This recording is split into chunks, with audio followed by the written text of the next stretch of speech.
Late at night, when the whole village slept, there was a woman who claimed the moon spoke to her. Most people thought she was strange. Some thought she was cursed. But one night, the moon answered back. And when it did, something happened that no one in the village had ever seen before.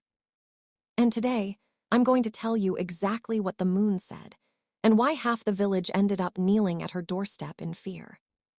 But before we start, if you're new here, welcome to African Folktale Hub, where we tell strange, mysterious, and mind-bending stories from across Africa. Today's story is one of the oldest. In the quiet village of Humans lived a woman named Nnenna, known for her calm spirit and gentle kindness. She was a widow, a weaver of cloth, and a woman who always walked with quiet dignity. But she carried one secret. Every night, while pounding yam for dinner or sweeping her compound, she would pause, look up, and whisper to the moon as if it were a friend. Most people laughed. Some mocked her. A few even warned their children not to get too close to the strange moon-talking woman. But Nnenna didn't care, because she knew something they didn't. One night, while the village slept, Nnenna sat outside weaving a cloth.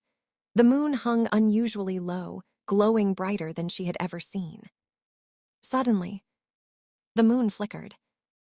Then a voice, soft, distant, echoing like a drum underwater, whispered, "Nnenna, the time has come." She gasped, her weaving thread falling from her hands. The moon had spoken back. And what it said next would change the fate of the entire village. "Nnenna," the moon whispered again. "Darkness is coming." She froze. The moon continued.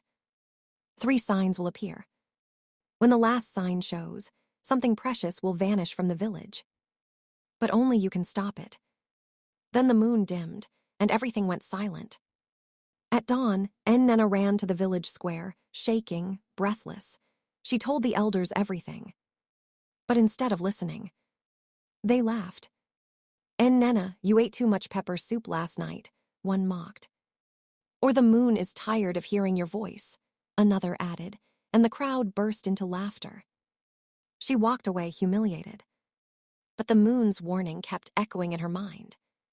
And that's when the first sign appeared, and suddenly no one was laughing. It happened at noon.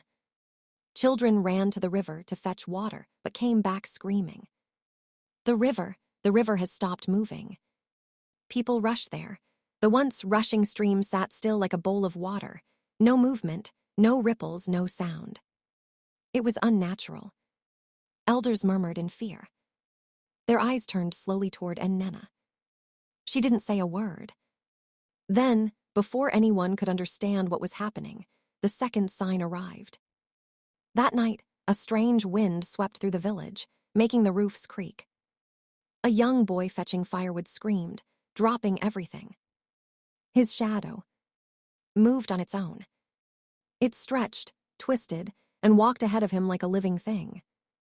By morning, many in the village reported the same thing, shadows behaving strangely, following no human movement. Now the elders panicked. They sent for Nnenna. "Nnenna, what does the moon want?" But she replied. It said darkness is coming, and one last sign will reveal what must be done. The elders begged her to ask the moon again. That night, she sat outside anxious, watching the sky. Nothing. Then, a sudden silence. Even the crickets stopped chirping.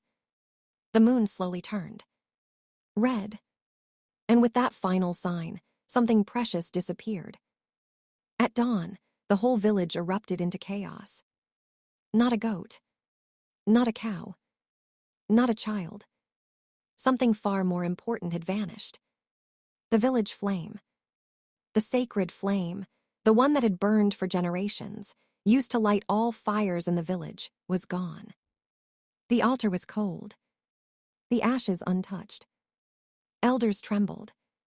A village without fire meant no cooking, no warmth, no protection from spirits, and no life. The people turned to Nnenna, terrified. "Please speak to the moon. Ask it how we can get our fire back." Nena agreed, but she was shaking inside. The moon had never spoken more than a few words. But now the entire village depended on it. She waited until midnight, heart pounding. The moon appeared, brighter and closer than usual, as though leaning in to whisper. Nena.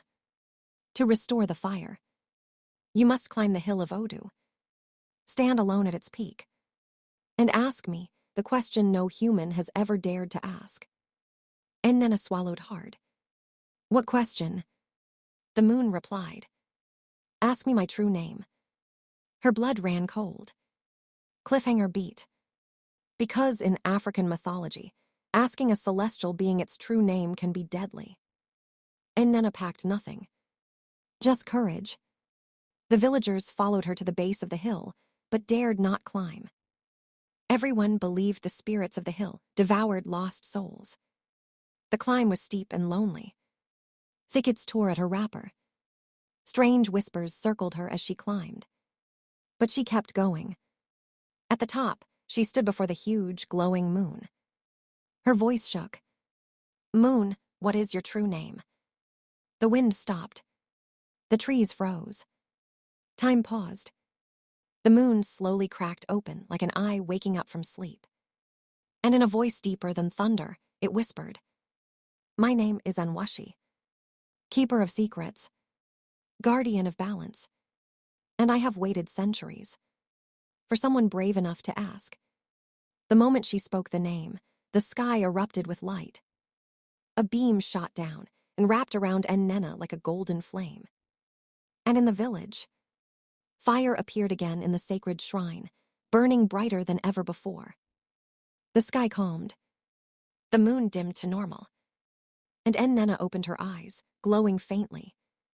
A warm voice echoed. Nena, from this night, you will carry wisdom beyond your years. When your people lose their way, you will guide them. But choose your words carefully, for wisdom is both a blessing and a burden. Then the beam of light faded.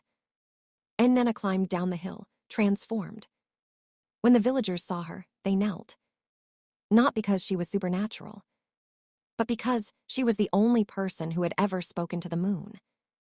And survived. From that day on, crops grew better. Conflicts reduced. Children slept peacefully. The sacred flame never went out again. And Nena became known as the woman who spoke to the moon. Parents told their children about her bravery. Elders consulted her for guidance. And on quiet nights, she still sat outside, whispering to the moon like an old friend. Sometimes the moon answered. Sometimes it didn't. But every time it glowed a little brighter. Nena smiled. Because she knew something the village never fully understood. The moon does not speak to the loud, the proud, or the powerful. It speaks only to those who listen. And that is the story of Nena, the woman who did the one thing no one dared to do. She asked the moon its true name and lived to tell the tale. If you enjoyed this African folktale of mystery, wisdom, and wonder, then stick around because more stories like this are coming. This is African Folktale Hub, the place where stories live, breathe, and speak. Just like the moon. Subscribe and let the next story find you.